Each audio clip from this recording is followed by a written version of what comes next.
ആ കണ്ണിന്റെ അവിടെയൊക്കെ കഴുകടി. അവന്റെ കണ്ണായിരിക്കും. എന്ത് നല്ല വെള്ള കുട്ടിയായിരുന്നു എന്റെ കൂട്ട. ഇപ്പൊ കളർ നോക്കിയാ ഇങ്ങനത്തെ കളറിലെ കാര്യത്തിലും ഉണ്ടായി.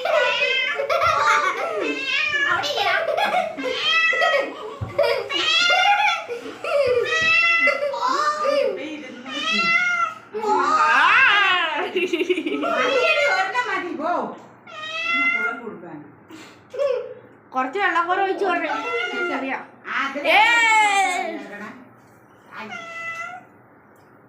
തീറ്റ കളറല്ലോ ഇപ്പൊ റെഡിയാകോ തെറ്റിയാക്കാൻ പോവുകയാണ്. എനിക്ക് കുറച്ച് വെള്ളം വേണോടി.